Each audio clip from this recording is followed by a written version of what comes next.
Alors, bonjour mademoiselle, on s'est vu il y a quelques mois, hein, c'est ça? Oui. Peut-être 6-7 mois. Qu'est-ce qui vous avait amené là?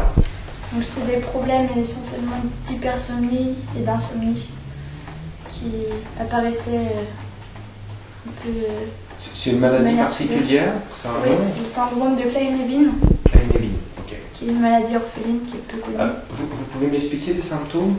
Donc les symptômes au début c'est l'impression de planer et ensuite il y a une période à peu près d'une semaine qui dure d'hypersomnie, de phénomènes de déréalisation aussi.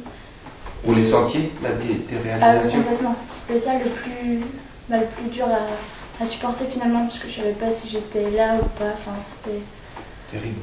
Ça arrivait souvent? Au tout début que ça commençait, c'était tous les mois. Une semaine par mois? Oui, mais sauf qu'au bout d'une semaine d'hypersomnie, après il y a eu un déclic qui se met en route et pour suivre d'une semaine d'insomnie. Donc là je dormais plus du tout, je faisais des nuits blanches. Et ça s'aggravait alors quand vous êtes venu me voir? Comment ça depuis, ça m'est arrivé en première et plus les années passaient, oui, plus les phases de ce syndrome s'élargissaient. Enfin, du coup ça apparaissait moins souvent. Super. Voilà. Donc là vous êtes venu me voir en août, c'est ça? Comment ça s'est passé depuis? Depuis il me semble que j'en ai eu une. Je sais plus le mois précisément. Ça a été assez net, ça a tout stoppé assez rapidement? Oui. Donc, et là maintenant, ces derniers mois, là, comment ça se passe?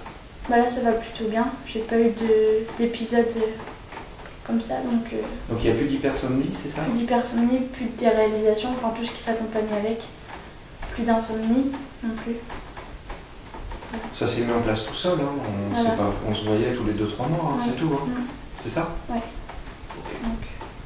D'autres choses aussi, vous pouvez dire? Non, mais je sais qu'il y aurait pu y avoir des facteurs déclenchants, mais finalement ça n'a pas déclenché les épisodes. Ah oui, il y a des facteurs qui déclenchaient, c'était quoi par exemple? Il suffisait que je sorte tard et que je rentre tard le soir, ça pouvait après me faire une phase d'hypersomnie pendant une semaine, la semaine d'après. Et là, ça vous est arrivé plusieurs fois? Là, je sais que je suis sortie plusieurs fois et que je sais que ça m'aurait arrivé, il y a 2 ans, je pense que j'aurais dormi la semaine d'après. Voilà. Oui, on prend la suite de la vidéo là. Vous êtes allé voir des médecins pour ça? Donc oui, à Paris. Oui. Donc un docteur qui étudiait sur ce syndrome-là. Oui, d'accord. Et qui m'avait dit qu'il n'y avait pas vraiment de traitement possible, hormis un médicament qui pouvait faire que je sois plus éveillée dans ces moments-là. Et vous l'avez testé ce médicament? Non, parce que ça avait des conséquences secondaires comme les vomissements ou des choses comme ça, donc moi ça m'intéressait pas de le prendre, sachant que ça n'enlevait pas les phénomènes de déréalisation. Ah d'accord. Donc c'est ça qui il y avait quasiment, je crois qu'il y a des patients qui l'ont pris, mais ça n'avait pas de changement. Vous vouliez pas le prendre en fait? Non. C'est ça qui vous avait amené là? C'était pas forcément comme ça, ouais.